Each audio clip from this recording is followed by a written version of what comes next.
Ayan guys, medyo uminit po ngayon. Ganda. Tayo po may pinuntan lang saglit at may nagpahilot. Nandiyan naman si Kuya George guys. Nanghihilot, nagpapanak, kung ano-ano na lang. Ayan guys, punta muna tayong dagat. Ito lang po kalapit dagat sa... Oh, ayan guys, dagat na yan, oh. Diba? Yan po ngayon, sa mga nakakamiss sa araw. Ayan na po yung araw ngayon. Pero second district yata o first district pa rin dyan sa norte. Malakas pa rin po ulan.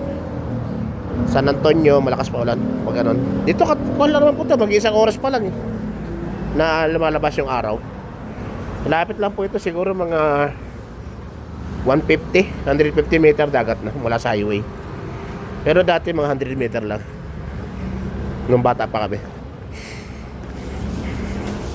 Nung hindi pa po pumuputok ang Pinatubo, nakikita nyo po yung nakasaradong gate na yan. Yan po dyan ang tabi ng dagat. Ito mawalang bahay ito noon nung bata pa kami. Ito wala itong mga bahay, mga bakantiyan noon.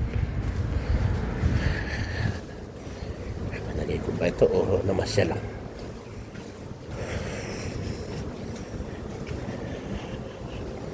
Yan ang araw guys, ng 80s. Ito hanggang dito noon yung dagat.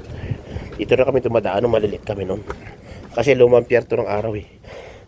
Makinaya. Sa tapat ng Uncle Bob noon. Yan guys. Kailangan talaga disiplina guys. Tinan yung basura. Umabot hanggang dito yung kanang dagat guys. Yan o. Sabi malaki talaga yung dagat. Umabot dito.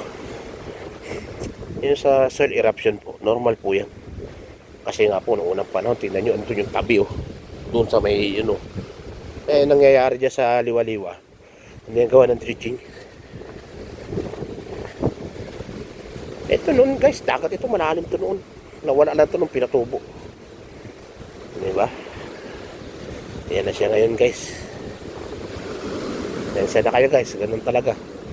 Puro kahoy, puro basura. Yan guys. Oh, ang ganda pinasok ng dagat yan. Kasi nga po, dagat yan eh. Kaya may posibilidad na darating ang panahon, babawiin ito lahat. Kaya naman ito nagkaroon ng ganito, nga po ng Pinatubo. Oh, yan guys. Tingnan niyo po mga kahoy, yung mga basurang galing sa bundok, tapos sa ilog, yan. Kailangan sana disiplina ng lahat. Kaso bundok, kanya naman ang problema eh. Basura. Nauso kasi plastic na yan. Yan guys, ang Barangay Barreto. Ayan po ang SBMA. Nasanay na kayo sa vlog ko guys na malinaw ang dagat sa Pundakit. Dito po kasi may mga buntok na ganyan, may mga ginagawa sa subdivision. Yan o. Kaya yung mga ilog, ayan po guys o. Ganyan sa bundok ng Subic guys o. Diba, ulan pong malakas. O, pakita ko po doon sa mga nakakamiss ng haring araw. Ayan guys, yung haring araw. Ngayon lang lumabas ng maigi, sarap. Sana naman tayo magpa-arawin kasi nagtatrabaho tayo ng arawan before. Pero mga ilang araw lang guys, wala na ito, malinis na ito. Nilinisin niyang kagad yung mga nandito. Kaso may mga bagyo pa nga lang po. Ito guys, yung pinupustuhan kong ito, ay napakalalim po ito. Opo, napakalalim nito.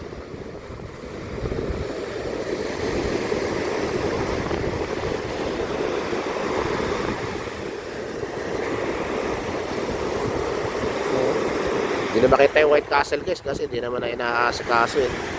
Ayan na, White Castle. Dati linis niyan. Diyan po kinuha yung advertise na White Castle whiskey dito. Dati nagpapatakbo yun. Yung Sunshine Dizon ba yun? Ay sorry, basta si Sunshine. Dito noon yung naging asawa ni Cesar Montano. Dito yun, sa tabi dito. Tsaka doon sa may Baloy. Bata pa kami doon. Okay, so marami sana makakalakal. Kaso hindi naman kasi binibili dito. Pero sa Olonga po binibili yan, yung mga ganyang plastic. Iba po kasi diyang shop dito, maarte na. Palibasa nga po, mahirap na nagdadagat. Tingnan nyo po, yung mga bangkong dati dinadala sa payaw, hindi na po kinuha kasi nga po bagulo, diba? Yan guys, ganyan din yung sinasamahan ko po noon.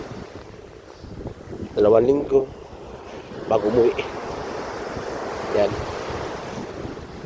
Yung makina po niyan ay yung para sa jeep. So yun o, tinimanipela niya o. Yan po dati mga nagdadagat yan mga yan. Pero ngayon wala na po. Kasi nga po magulo dyan sa Scarborough. At masalimuot din naman dyan magkuhan. Ayan guys. Yan dati guys, ang kanya ng kuhan ng dagat. Tabi talaga ng dagat yung Arizona na yan. Kelbab yan.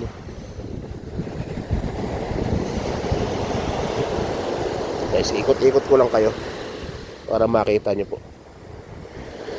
Ayan. So hanggang dito lang po muna guys. Magbibideo ulit si Kuya George maya maya. Maraming po salamat sa inyo lahat guys. Mag-ingat po tayong lahat. Magdasal po tayo. Dumi. Noon guys, pag ganito masamang panahon, marami dyan ang sasayop na similya ng bangus. Kasi hindi pa ganun ka kontaminado ang dagat na maraming basura.